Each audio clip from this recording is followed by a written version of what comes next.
Well, welcome to Wisdom Wednesday. This is a window that we've had kind of hanging around for a few years. So, as I solder this, we're going to see how well it's going to take the solder.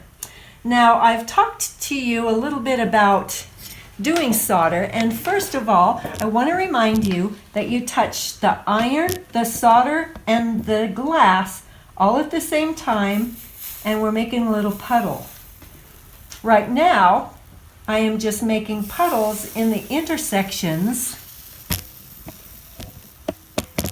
Okay, oh, and it's taking it pretty well for sitting around for a long time. Few places I might have to put a little bit more flux, but for the most part, it's working out. Whew, that's good. Okay, so I want a nice rounded mound. So I'm going to put a little bit of flux here, just enough. I'm not putting too much so that it won't pop and sputter, but enough so that it cleans the copper foil enough so that the solder is going to not only stick to it, but also have a nice flow. And that's kind of what we're going for, as to how to get the perfect flow.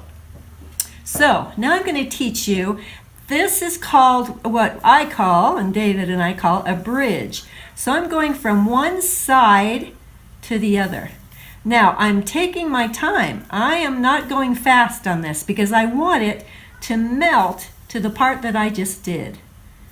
So if I go smoothly and gently, get yourself in the zone. Just enjoy it. Okay? You can always go back. If you have a little puddle, you can touch and pull up. You have some bumps there. So you want it to be a nice mounded line. Okay? Sometimes students will get excited and they'll want to just paint it on like that. Now, if you know what you're doing and if you're going slow enough and if you're experienced, that could work. But at first, they probably will skip places or get flat in places.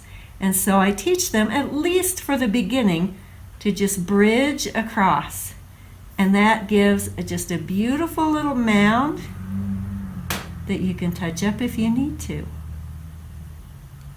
Okay, it's not a difficult thing, but it takes time and you have to be patient, especially one that's been sitting for a while and you want to make sure that you get it right.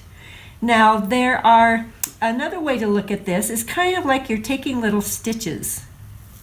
So if you're a seamstress, that might be the way you want to look at it. So I'm just taking stitches, I'm going slow, I'm making sure that it's melted to the part that I already have down, making this really pretty mound. Okay, touching up if I need to. Now, well, let's see about a corner. Now, sometimes where you've connected to the middle is kind of bumpy sometimes, and so you might have to touch and pull up. Okay, and what I have found that works well too is when I'm going from here to the middle, I'll just go right across the middle. You will never know where that and where it connects right there because it's going to be such a smooth line.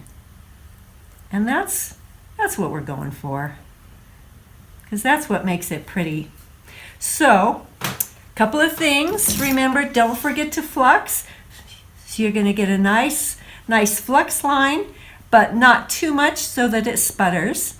And every once in a while, you're going to clean your tip on the sponge. There's just some water on there.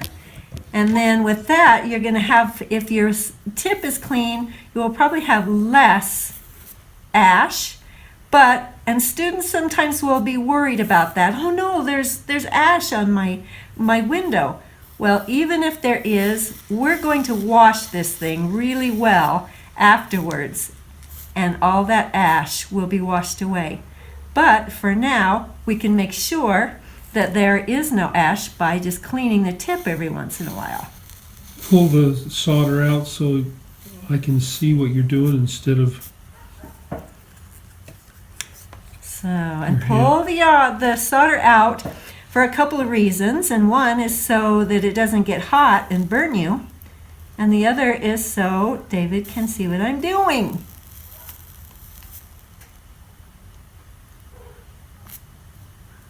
Okay, see right there, it's not connecting very well, so I'm thinking I need a little more solder. A little more flux. Flux, yes. It's good to have a helper. Thank you, dear.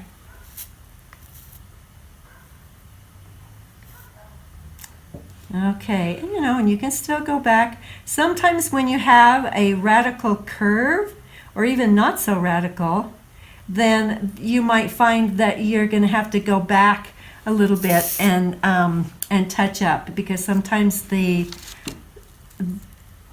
copper foil has a little crease in it or maybe a little tear in it, and so you might have to go and add a little bit more of the solder to make it a nice mound. Remember And when we that's first why. started doing stained glass, we used to cut little tiny pieces and put them over the tears.